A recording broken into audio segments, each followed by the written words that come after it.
நம்ம சூர்யா அவருடைய நடிப்புல மிகுந்த எதிர்பார்ப்புல தற்போது உருவாயிட்டு வர படம் தான் கங்குவா. கங்குவா படத்தை மொத்தம் தமிழ், தெலுங்கு, மலையாளம், கன்னடம் அப்படின்னு இந்தியன் லாங்குவேஜ் கிட்டத்தட்ட 10 லாங்குவேஜ்க்கு மேல இந்த படத்தை ரிலீஸ் பண்ண படக்குழு முடிவு பண்ணிருக்காங்க. எலெக்ஷனுக்கு பிறகு இந்த படத்தை எப்போது ரிலீஸ் பண்ணலாம் அப்படின்றத முடிவு பண்ணிக்கிறலாம் அப்படின்ற மாதிரி படக்குழு தற்போது முடிவு பண்ணிருக்காங்க. இந்த கங்குவா படத்தை சிறுத்தை சிவா இயக்கியிருக்காரு. திசா பதானி சூர்யாவுக்கு பேர் பண்ணிருக்காங்க. ஸ்டுடியோ கிரீன் நிறுவனம் இந்த படத்துக்கு ப்ரொடியூஸ் பண்ணிருக்காங்க. இந்த ஒரு படத்துக்கு தேவி ஸ்ரீ பிரசாந்த் மியூசிக் கம்போஸ் பண்ணிருக்காரு. சோ இந்த ஒரு படத்தின் மீதான எதிர்பார்ப்பு ஃபேன்ஸ் மத்தியில ரொம்பவே அதிகமா இருந்துச்சு. இந்த படத்தை மொத்தம் 2 பாகங்களா படத்தையும் ரிலீஸ் பண்ண முடிவு பண்ணிருக்காங்க.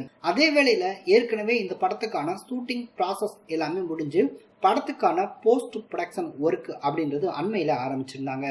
அதே வேளையில கங்குவா படத்துக்கான தனக்கான ஒரு டப்பிங் அப்படின்ற ஒர்க்கை தற்போது சூர்யா டப்பிங்கான வேலைகள் எல்லாத்தையுமே பார்க்க ஆரம்பிச்சிட்டாரு.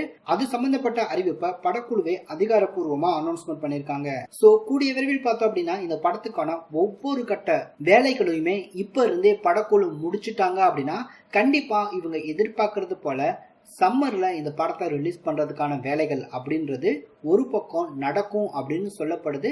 படத்துக்கான வேலைகள் எல்லாமே தற்போது இருந்து பார்த்துட்டு இருந்தால கண்டிப்பா படத்தையும் ரொம்பவே படத்தை முடிச்சு படத்தை இவங்க நினைச்ச மாதிரி ரிலீஸ் பண்றதுக்கு தயார் நிலையில வச்சுட்டாங்க அப்படின்னா எலெக்ஷன் முடிஞ்ச பின்னாடி இந்த படத்துக்கான ரிலீஸ் டேட்டை அதிகாரப்பூர்வமா அனௌன்ஸ்மெண்ட் பண்றதுக்கான வாய்ப்புகள் ரொம்ப ரொம்ப அதிகமா இருக்கு.